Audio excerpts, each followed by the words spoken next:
Salam les gars, le retour d'Espace Foot.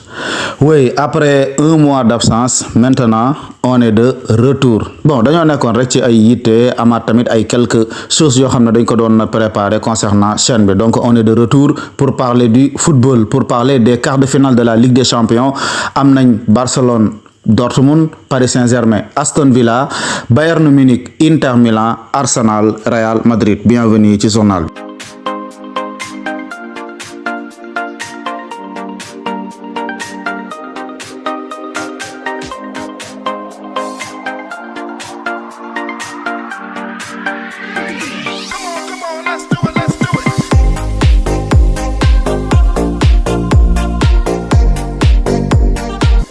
mu nekk ay affiches yoo xam ne affiches yu exceptionnelles la te bu ñu ne quart de finale Ligue des Champions nag mooy heure de vérité jot na dañ koy commencer nag ak jox leen quelques chiffres. Par exemple équipe yi nga xam ne ñoo ëpp lu ñu joué quart de finale ci histoire C1 depuis 92 ak léegi: Bayern 23 fois, Real Madrid 21 fois, troisième bi nekk Barça 20 fois, quatrième bi nekk Manchester United 14 fois, cinquième bi nag ex-aequo la entre Chelsea ak Juventus ku ci nekk 12 fois. ñu fàttali itam classement meilleur buteur yi fi mu toll. Rafinha moo jël meilleur buteur, am na 11 bi avant quart de finale yi. Ki ci topp nekk Harry Kane am na 10 bi moom tamit avant. Ki ci topp nekk Serhou Guirassy moom it am na 10 bi. Ki ci topp nekk Robert Lewandowski am na 9 bi. Mais buñ jëlee nag histoire quart de finale Ligue des Champions, joueurs yi ci ëpp luñ dugal Cristiano Ronaldo la am na 25 bi. Messi topp ci am 12 bi. Ki nga xam ne mooy Raúl González topp ci am 10 bi. Ki nga xam ne mooy Andriy Shevchenko ak Filippo Inzaghi, ñaari attaquant AC Milan yooyu dans les années 2000 topp ci am ku ci nekk 9 bi.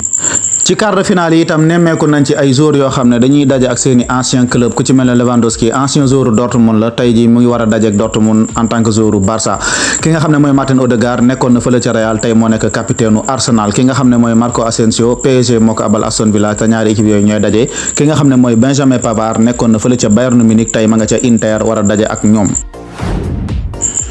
dañu koy tàmbalee ak match tay yi nga xamante ne bii mu ngi waroon dox ci diggante Barcelone ak Dortmund. Barça nag ak Dortmund am na nu mu fa demee, parce que bu ñu fàttali ko en 2024 Barcelone dafa niiloon ak Real Betis dóor Dortmund, Leganés gagné ko. bii yoon 2025 niilaan ak Real Betis semaine passée war a daje ak Dortmund, te bii di ñëw Leganés lay am. Attention mbaa histoire bi du répété wu, maa ngi tiital catalan yi sax baal ma yem foofu. waaye kenn du waa Dortmund, ñoom seen semaine bi dana metti lool ci ñoom, ndaxte ñi ngi war a am Barcelone ci le 9 bi, le 12 ñu am Bayern, le 15 ñu amaat Barça. Dana tar ci ñoom de, te ñoom ñaar nag daje nañ Ligue des Champions 3 fois. Saison 2019-2020 lañ njëkk a daje. Match aller ñu def 0 bi partout, retour bi Barcelone daal di koy recevoir gagné ko 3 buts à 1. ren ji aussi ci Ligue des Champions bi phase de Ligue bi maanaam premier tour yi daje nañ biir Dortmund, mu nekkoon match bu neex. ngoonu Ferran Torres ga Barça moo dooroon 3 buts à 2. donc affiche la boo xam ne ñu ngi koy xaar diggante allemand yi ak espagnol yi. Barcelone nag joué na ak waa Allemagne lu mat 21 match ci phase élimination directe, 14 fois la qualifié, 7 élimination rek la am. donc Barça moom mooy bête noire club allemand yi on peut dire. match bi ci même ligne bi, top performance de la part des Blaugrana, victoire 4 buts à 0. Barcelone moom moo def carton quart de finale yi, ndaxte moom moo jàpp Dortmund maîtriser ko du début à la fin gagné ko. booy xool match bi sax tu peux dire Barcelone sonnul ci match bi dëgg-dëgg, ba pare gagné na ko, def na plus que l'essentiel, ndaxte score bi mu dóor moom dina difficile trop pour club allemand yi seen biir dëkk ñu daal di def li nga xam ne moom la ñuy tuddee remontada. Malgré Barcelone parfois mu subir ay remontada, mais quand même contre yeneen adversaire yu gën a huppé que Borussia Dortmund bu ren bi nga xam ne bu dul dara sax day tàqale fële ca championnat. en tout cas Barcelone bi mi ngi marché sur l'eau, moom moo nekk vraiment sans aucun doute la meilleure équipe d'Europe. waxuma la dara, mais collectivement Barcelone yi ñoom mais ils peuvent se trouver avec les yeux fermés, maanaam mën nañoo gëm di football. loolu chaque fois dañ koy wax, mais ba léegi dañ koy répété waat. est-ce que yéen a ngi gis permutation yi am ci jeu Barcelone bi? non seulement da ngay gis ne ay boy lañ yoo xam ne ñoo jàngandoo football, culture bi ñoom lañ bokk nàmpalandoo leen ci, waaye nag entraîneur bi nga xam ne dafa ñëw tous bi mu fi indi aussi dañ ko cee jaxase mu nekk mayonnaise bu saf sap. en fait Barcelone daal booy xool ba ci biir lekku taalibe moom lay football, maanaam day boole ceeb beeg maafe meeg damada bi lépp ci biir. ñu nekkoon daara ja xam nañ loolu dafay saf sàpp te neex. moo tax Barcelone li ñuy football dafa jaxasoo ak allemand, jaxase ak espagnol, ñaar yooyu boo leen boolee lii rek lay jur résultat yoo xam ne c'est exceptionnel. imaginez 48 matchs joués, 145 buts marqués, du n'importe quoi. ba pare seen attaquant yi nag ku ci mel ne Rafinha d'ailleurs kooku mënuñu ko ñàkk saluer. Rafinha ren mooy borom Ligue des Champions top performance de sa part chaque fois day dugal malgré bii yu tayam bi moom la yàlla xam doy na mënoon na koo bàyyi ko basi rek mu dugal ko mais quand même yëg leen ne mi ngi marché sur l'eau parce que en 2011 Messi amoon na 19 contributions ci 11 matchs Rafinha 11 matchs am na 19 contributions waaye moom jeexalagut alors que Messi ci 11 matchs boobu noonu la lay am donc Rafinha mën na battre record boobu ba pare dugalagun na bii moo nekk je pense que 13e bitam ci Ligue des Champions bi d'ailleurs 4 buts rek moo ko teree dab Cristiano Ronaldo mi nga xam ne mooy record de la Ligue des Champions concernant le meilleur buteur mais lors d'une saison parce que 2013-2014 Ronaldo 17 buts la dugaloon loolu moo nekk record bi boobu ba tey Rafinha mi ngi ci tànki battre boobu le record moom il est décisif tous les 52 minutes ci Ligue des Champions bi c'est le meilleur joueur de la compétition depuis le début moom ak Robert Lewandowski danañ ñëw sax ci moom ñoom ñaar ñooy les premiers joueurs du FC Barcelone yu marqué 10 buts ci benn saison Ligue des Champions 2 joueurs yu ko defoon c'était Messi et Neymar saison 2014-2015 ren jii ñoom ñaar ñi defaat ko maanaam 10 ans plus tard pile ba pare saison boobu Barça dafa triplé woon te ren jii mi ngi ci yoon bi attention au club catalan jamono ji moom supporteru Barça yi daanaka ñooy équipe yi nga xam ne ñooy supporters yi nga xam ne ñoo gën a heureux ci monde football bi parce que seen équipe li muy proposé en terme de jeu même bu dee perdre ay matcham sax ñoom dañuy fier dañuy kontaan ba pare itam c'est un club boo xam ne buy football même yow mi ko supporté wul yaakamte nga matcham jot ba nga mën koo seetaan. Disons la vérité même les ennemis purs du FC Barcelone ñi nga xam ne ñoom ñooy merengue yi wala les parisiens et cetera dañuy sawar a seetaan match Barça bu fekkente ne dawandoowul ak seen match li ko waral naam peut-être danañ bëgg mu perte mais quand même dañuy bëgg nag un moment donné gis beau jeu gis le football plaisir Barcelone c'est le digne représentant du beau jeu le FC Barcelone c'est la victoire du football c'est la victoire du football le Barça kenn nag du Lamine Yamal moom am tàmm na chaque avant grand rendez-vous mu posté on a mission dama nekk ci mission dama koy dem jëli te kenn mënuma téye defoon na ko contre Real ci classico bi lan moo ci xew après dafa dugal kon il était au rendez-vous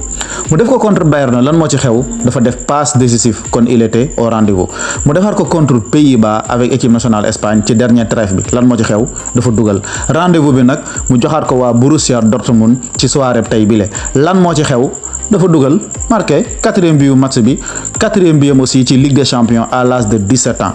top performance de la part de Golden Boy Lamine Yamal. Il est exceptionnel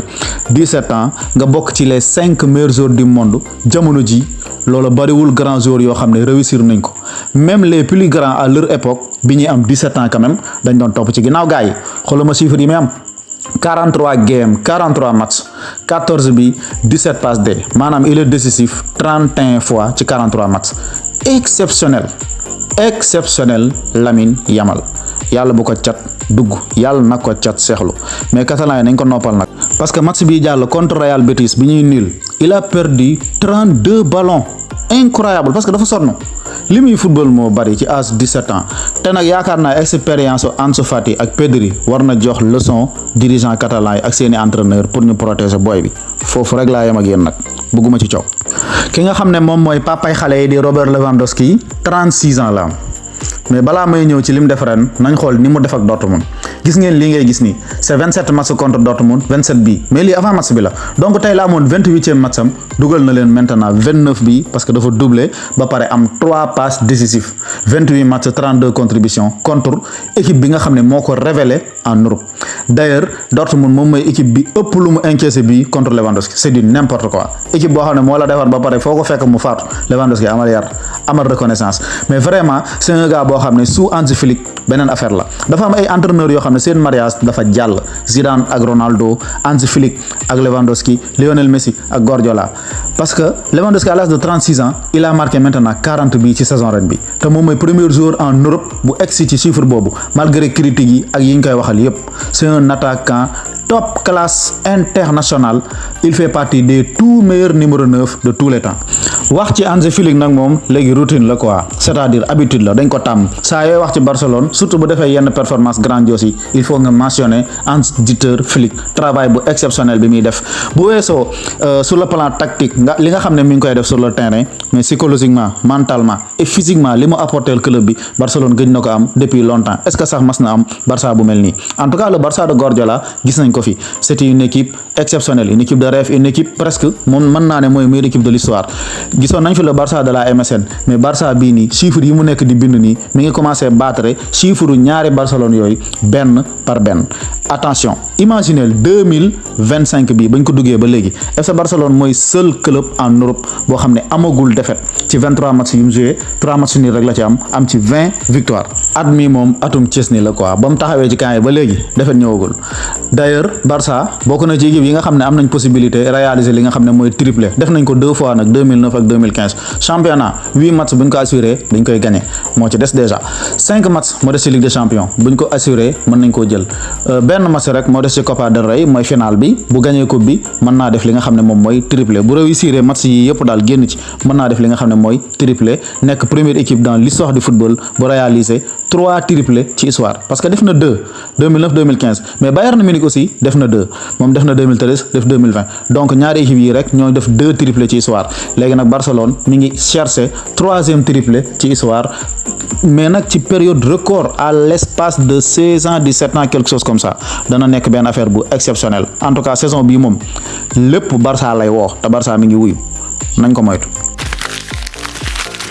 foofa ca Parc des Princes foofu lañ daal di dem ki nga xam ne moom mooy Paris Saint-Germain moo fa doon dalal club bu anglais bii di Aston Villa. Aston Villa nag mën nañ jàpp ne à ce stade de la compétition surprise la quand même, mais entraîneur bi leen yor mooy kilifa, waaye moom nag Enrique daf ko sonal parce que ñoom ñaar dajee nañu 10 fois, mais ki nga xam ne moom mooy Unai Emery 2 fois rek la mas a gagné Luis Enrique, am na ci wetam ci kawam 7 défaites ak benn match nul. Donc match la boo xam ne on peut dire avantage u Paris la te wane na ko, top performance de la part des hommes de Luis Enrique, de la part de Désiré Doué, de la part de Dembélé, Kvaratskhelia, Nuno Mendes, Vitinha, João Neves, toujours égal à eux-mêmes ñaar ñooñu, William Pacho, etc. Un Paris Saint-Germain létal, un Paris Saint-Germain séduisant, exceptionnelle équipe de football. Moom mi dañuy wax Barça rek, waaye bon je peux dire après Barça en termes de football de cohérence, Paris moom mooy équipe bi nga xam ne moo gën a séduisante ci Europe, loolu il faut le dire. Depuis novembre décembre, depuis mu gagné Manchester City ba léegi dafay enchaîner di dóor anglais yi, dóor na City, éliminé na Liverpool, tey du mën a Aston Villa. boo moytuwul club anglais yëpp ci ay loxoom lañ nar a jaaree ñibbi, te loolu dina nekk benn histoire boo xam ne yéeme na lool. club bu français di ko bind ci kaw club yi nga xam ne ñoom ñoo nekk ci championnat bi gën a puissant contre championnat boobu nga xam ne bon gars yi nee nañ amul niveau, donte loolu d'accord uma ci, mais loolu beneen débat la. En tout cas Paris Saint-Germain bii c'est une équipe à surveiller,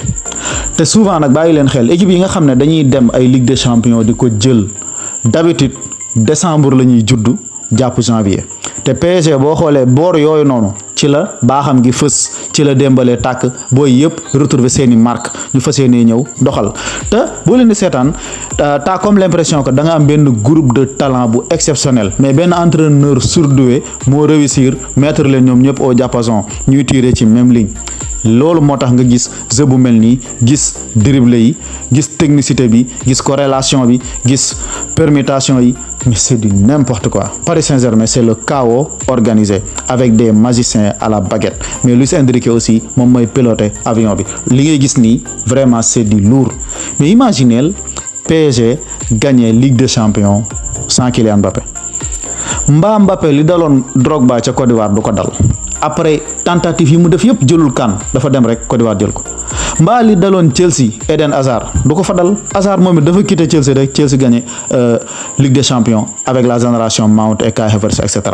En tout cas Mbappé te ma nga dem Real a ngi ci ay jafe-jafe, après dina ñëw ci moom, mais vraiment liy xeeñ ci moom neexul. am na loo xam ne bis bu xewee dina doy waar lool ci moom. mais nag c'est la loi du foot. En tout cas c'était un match magnifique quand même. Aston Villa ñëwul woon rek nekk benn adversaire bu facile vraiment joué na ci ay chance am malgré nag bon PSG moo ko ëpp doole te à la fin wan na ko mais vraiment match la woon boo xam ne nekkul benn Nantes wala benn Guingamp moo ñëwoon taxaw Paris dóor ko war ko dóor 7 wala 6 demeewul noonu. Match bi déjà Aston Villa mu njëkk a dugal Morgan Rogers c'est un joueur exceptionnel cette saison là mi ngi def saison bu yéeme après Désiré Doué dugal mais quel magnifique but. Désiré Doué c'est un boy boo xam ne ñëpp nee nañ Neymar la leen di fàttali bien sûr mais équipe de France man fa la sama xel dem bi ma gisee boy bi lu tax mooy France dañoo nar a jugee ci Mbappé Dembélé teerijee ci Michael Olise Désiré Doué maanaam France kañ lay bëgg a manqué joueur am na façon joueur yoo xam ne boo leen gisee sa xel dafay dem ci formation française baax gi nga xam ne moom la baax xawma ñan ñoo fa ne ak ban façon modèle la ñu copier mais ñun Sénégal sax jar na ñu dem fa jàngi foofu noonu yu baree bari ci wàllu technique formation indi ko ñun ci suñu réew pour jariñoo ko parce que gars yi dañuy sàccante rek ay idée te France gii la fa nekk doy na waar d'ailleurs moom mooy deuxième plus grand exportateur de talent dans le monde après le Brésil loolu li muy tekki mooy Europe France moo fa dàq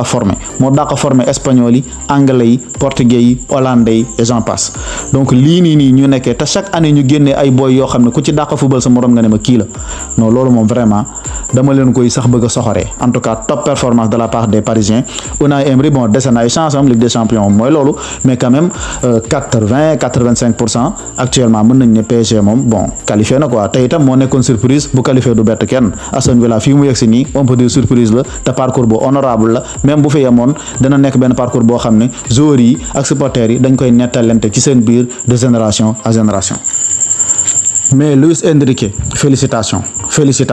yaa ngi liggéey yaa ngi doxal. match bi nga xam ne moom la ñëpp doon xaar mi ngi amoon na mardi doon dox ci diggante Arsenal ak Real suñu waxee affiche boobu nag xel yëpp dem 2006 ngoon nga leen Thierry Henry doon rayé biir Santiago Bernabéu match la boo xam ne Thierry Henry mën nañu toute seule moom moo éliminer les Galactiques les Zidane les Raoul les R9 les David Beckham les Robinho les Sergio Ramos Casillas Guti etc. match la woon boo xam ne Arsenal moom moo amoon Real Madrid 8e de finale daal di koy dóor aller nul ak moom match retour daal di koy éliminer. Et puis cette saison là Arsenal dem na ba finale Ligue des Champions comme vous le savez donc aller 1-0 retour 0 bi partout retour ba nag xawoon naa tar biir Highbury Real am na fa ay balu potoog balu baar lu ne am na ko fa mais malheureusement mujjul qualifié mais bii yoon ma ngay xewee fële ca Emirates dal leen ak jàmm fi nga xam ne mooy Emirates Stadium yéen waa Real Madrid yéen nag jàpp naa ne yéen ay les Galactiques 3.0 ñi nga xamante ne ñoom ñooy waa Arsenal aussi ñoom itam dañoo def li ñuy wooyee renaissance équipe la boo xam ne nag ces derniers temps ñëpp gis nañ niveau bi muy affiché surtout fële ca Premier League parce que ce n'est pas pour rien 2 dernières saisons yi mu terminé 2e derrière Man City et jusqu'à présent aussi moom moo nekk 2e derrière Liverpool donc équipe la boo xam ne mën nañ ne -5 rek mu gagné Premier League bi démb nag vraiment biir Emirates ambiance bu exceptionnelle moo fa amoon ku xool ambiance bi rek da nga xam ne nar nañoo dund guddi gi nga xam ne mooy gën a neex mooy gën a historique ci histoire Emirates Stadium Bellingham et ses amis ñoom ñoo confronté woon mais Arsenal biir dëkkam forteresse la parce que 8 novembre dóor na fa Séville 2-0 lii 2023 la le 20 septembre 2023 dóoroon na fa PSV Eindhoven 4-0 ñu ne déetawaay le 12 mars 2024 8e de finale la woon saison passée moom moo éliminé woon FC Porto non seulement da ko dóor ci match bi mais dóoraat ko tiro bi le 29 novembre 2023 mu dóor fa Racing Club de Lens 6-0 wuuhu ñu ne déetawaay le 9 avril 2024 quart de finale aller mu def match nul contre Bayern Munich après dafa mujjee toog mais saison ren bi le 1er octobre 2024 bii weesu nii dóor na Paris Saint-Germain foofu 2-0 ñu ne déetawaay le 22 ci même saison bi dóor na foofu Shakhtar 1-0 waaw le 11 décembre dóor na fa Monaco 3-0 le 22 janvier dóor na fa Dinamo Zagreb 3-0 encore le 12 mars mu def fa match nul 2 partout contre PSV Eindhoven mooy dernier match ba mu fa amoon autrement dit Arsenal 10 derniers matchs biir Emirates amu ci défaite 8 victoires 2 matchs nuls dernier défaite am mi ngi ko amoon 8e de finale en 2017 contre le Bayern de Carlo Ancelotti match boobu Bayern moo ko dóor 5-1 comme ni nga koy gisee nii waaye ca geneen wàll ga Real Madrid moom am na 12 victoires ci 15 derniers matchs yi mu football ak les clubs anglais en Ligue des Champions du n'importe quoi vraiment moom daf leen maîtriser fu mu leen fekk ñu dee donc les étoiles sont alignées la guerre des étoiles laa tuddee match bi et le match peut commencer mais le résultat sans appel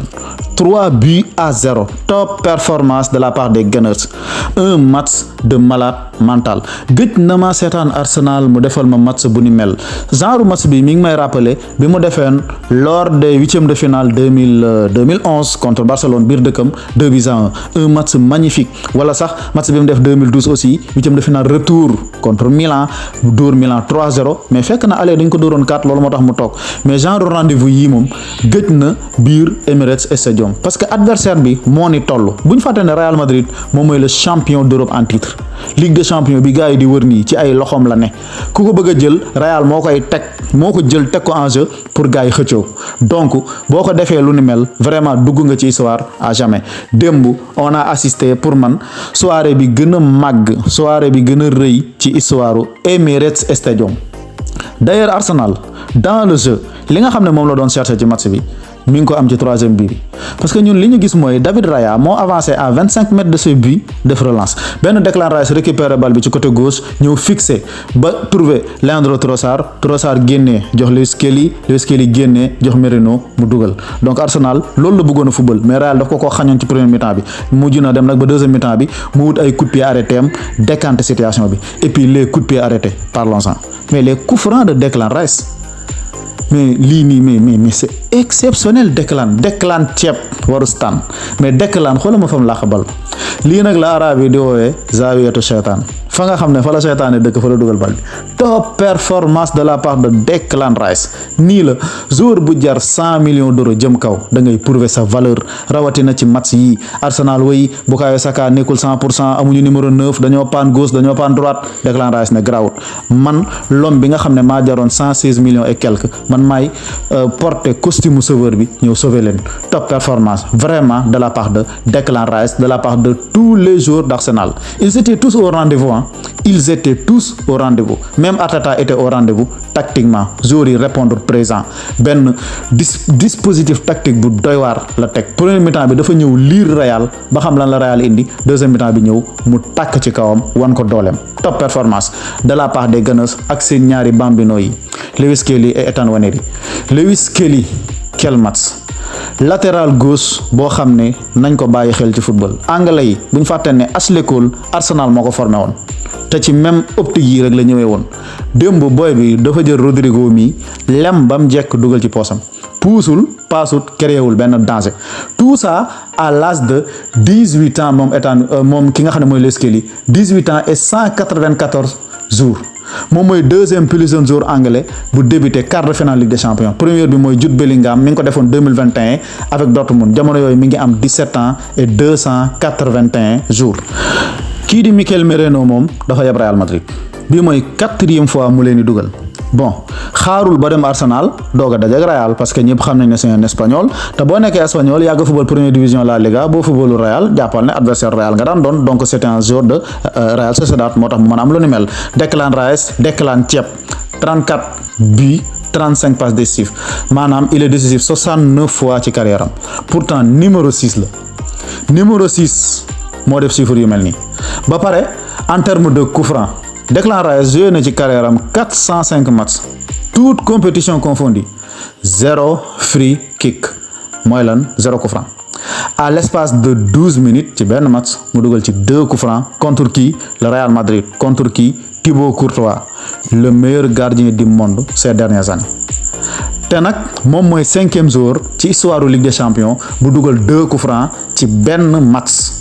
kon nekkul ne lu bees la waaye am na lu bees ci lim def mais balay boobu dañuy xool 5 joueurs yi nga xam ne ñoom ñoo ko mas a def Rivaldo moo ci njëkk mi ngi dugal 2 coups francs contre Milan jamono jooju mi ngi nekk Barça match bii le 18 octobre 2000 la woon Rivaldo moo dugal 2 coups francs 18 ak 42e minute match ba jeexee 3 partout deuxième joueur bi nekk Cristiano Ronaldo mi ngi ko defoon en 2009 le 16 septembre contre ki nga xam ne mooy Zurich 27e minute ak 89e minute match ba jeexee 5-2 pour Real Madrid troisième 5e joueur bi nekk Neymar Junior dos Santos le parisien mi ngi ko defoon contre Étoile Rouge Belgrade saison 2018-2019 le 3 octobre 2018 match ba jeexee 6-1 20e minute et 81e minute la réussir exploit boobu ki ci mujj nekk Hakim Ziyech moom mi ngi dugaloon 2 coups francs contre Manchester United saison bii jàllan 23-24 ndax mi ngi ko defoon le 20 novembre 2023 29e minute ak 62e minute match ba jeexee 3 bi partout léegi nag 5e joueur bi nekk Declan Rice démb avec Arsenal contre Real Madrid mi ngi dugal 58 ak 70e minute à l'espace de 12 minutes moom nag bosam li ci particulier mooy ñi nga xam ne ñoo ko defoon avant ñoom ñëpp ci phase de poule lañ ko defee kon Declan Rice mooy premier joueur ci histoire Ligue des Champions bu dugal 2 coups francs ci match élimination directe top performance de sa part vraiment ni mu duggee ci histoire rafet na c'est la plus belle des manières ce milieu anglais là mais formé à Chelsea. supporteru Barça yi ne leen Real dañoo commandé woon ay corner ñu livré leen ay coup franc donc kenn mënut a wax ci coup de pied arrêté Arsenal yi te doo wax ci waa ji ki nga xamante ne bii moom mooy Nicolas Jobert. Arteta moo ko indi jëlee ko Manchester City xoolal ma bi Declan Rice di teg coup franc yi moom mooy jug di coacher coup franc yi di ko wax nan la ko war a dóoree vraiment moom fële la toll gis ne Courtois ni mu placé mur bi baaxul surtout ci premier coup franc bi mu wax ko na contourner mur bi au lieu mu koy dóor ci kaw mais daf ko dóor mu wër à la Roberto Carlos moo taxit bi bal bi duggee Carlos lañu wane directement donc gars yi xam nañ lan mooy histoire parce que yu ne mel Carlos moo ko daan def top performance de la part de Nicolas Jobert.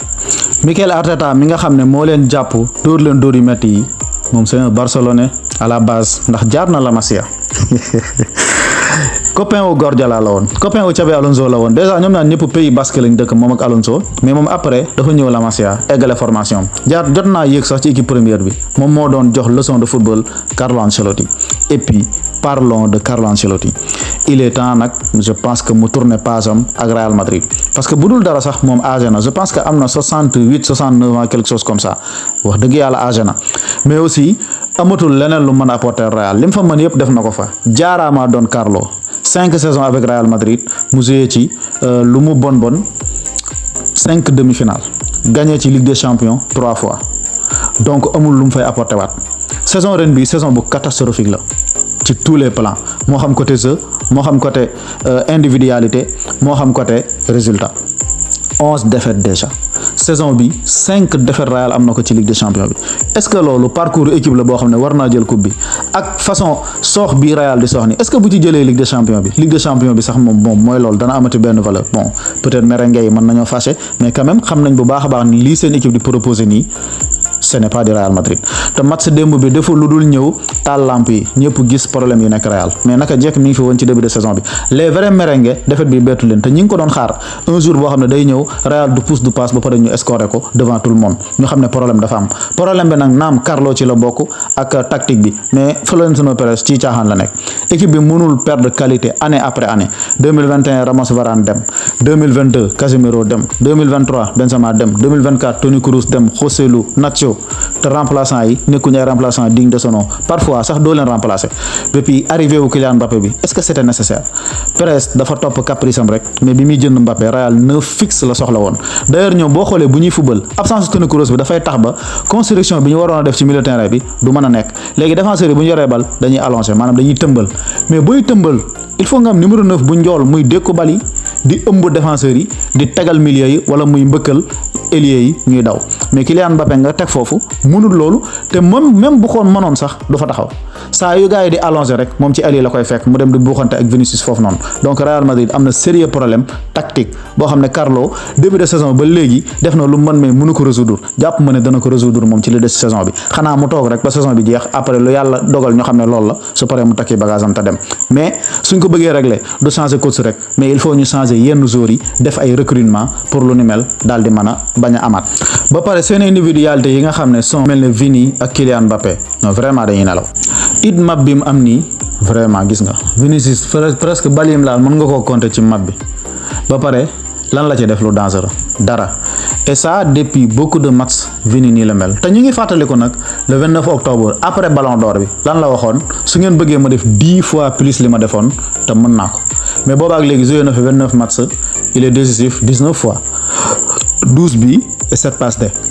ballon d'or bi vraiment dafa damm molaaru Vini te waxoon naa ko ca vidéo ba ma defoon damay bañ rek vidéo bi gën a gudd moo tax mais kon damay dagg passage boobu indil la ko fii waxoon naa la ne la ballon d'or ñi ñu ko xañ ñëpp te ñu mérito woon ko seen carrière ci boppam mooy yàqu te vraiment Vini mi ngi ci tànk yooyu en tout cas souhaité wuñ ko lool. bon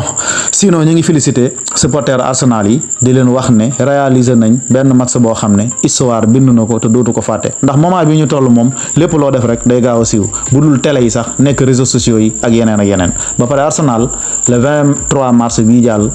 seen jigéen ñi ñoo jàpp Real biir Londres duma ko 3-0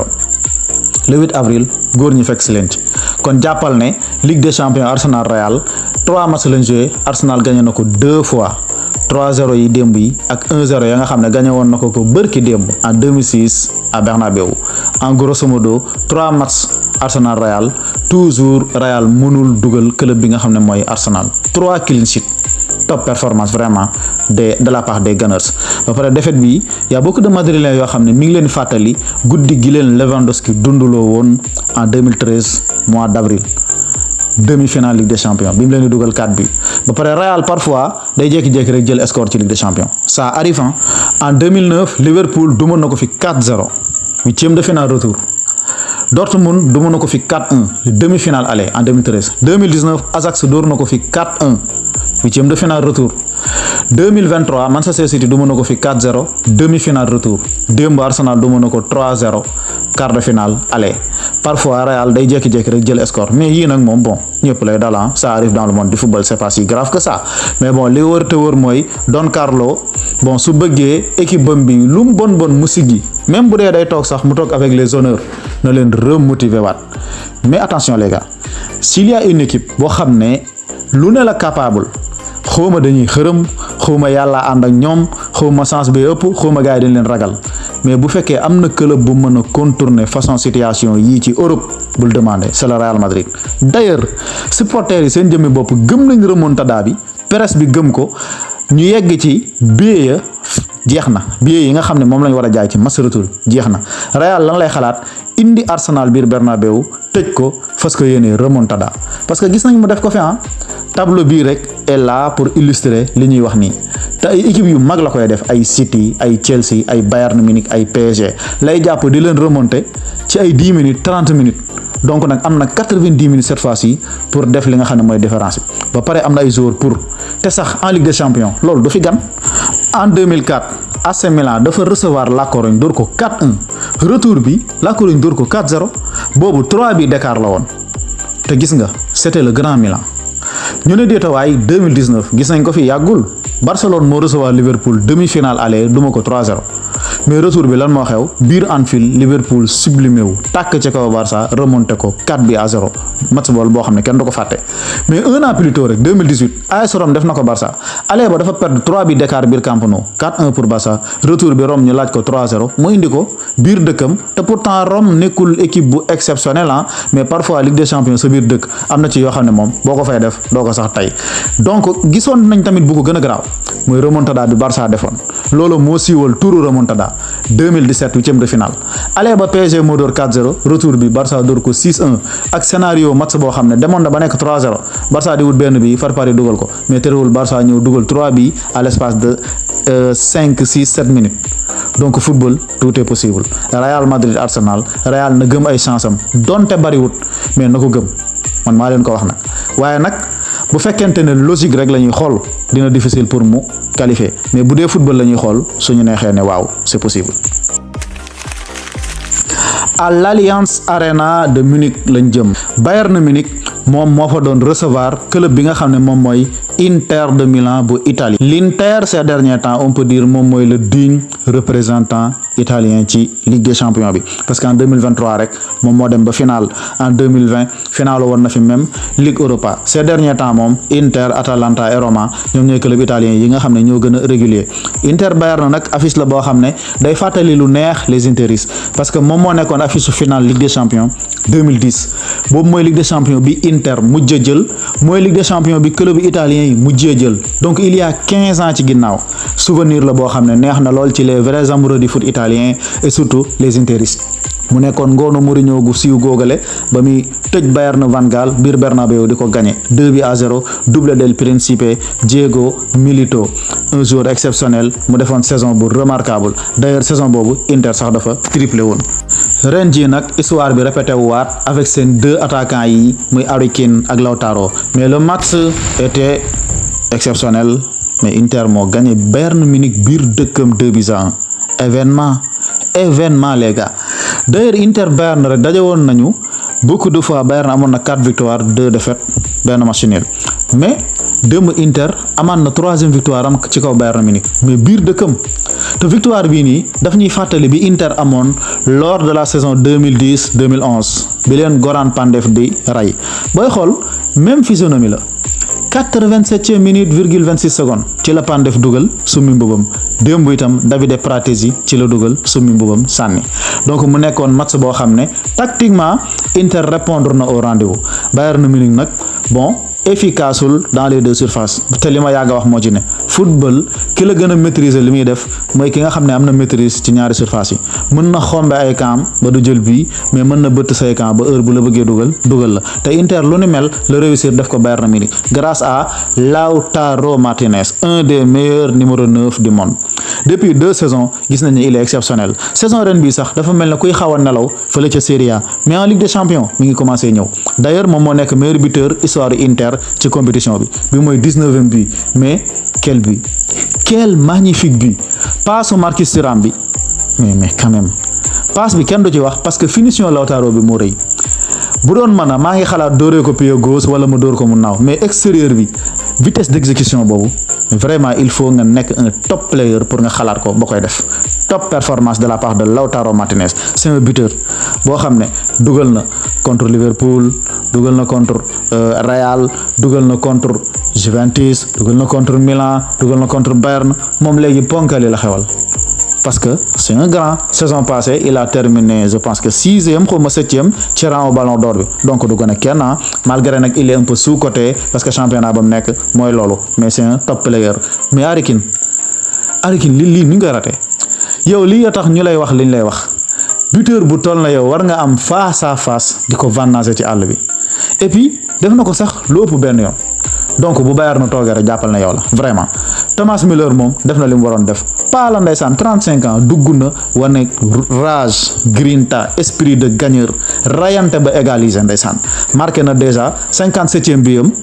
ci carrière am en Ligue des Champions moom mooy 6e meilleur buteur histoire tournoi bi dépassé na ki nga xam ne mooy Ruud van Nistelrooy ndax ñoom ñaar ñoo tolloo woon ku ci ne 56 bi la amoon mais imaginez Müller dugal rek ñu def avant-centre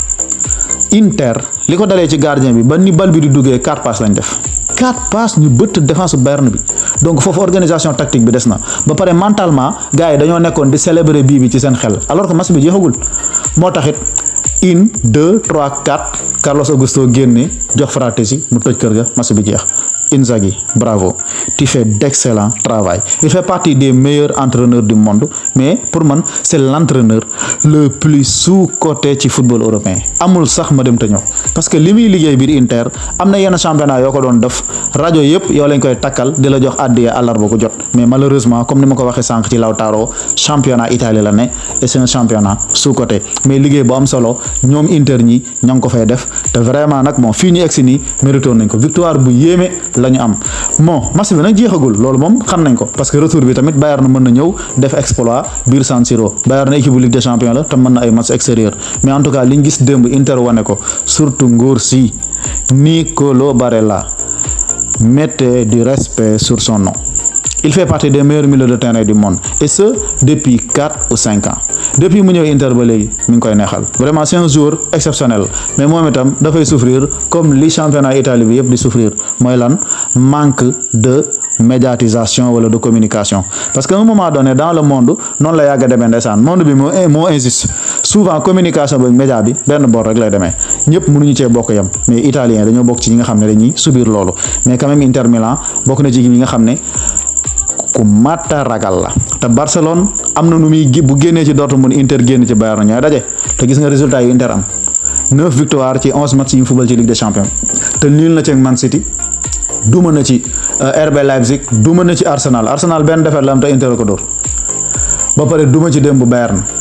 3 bii la encaissé ba saison bi commencé ba tey maa ngi koy yëgal gars yi ku ko yëgul woon te Bayern mi Inter door démb histoire la def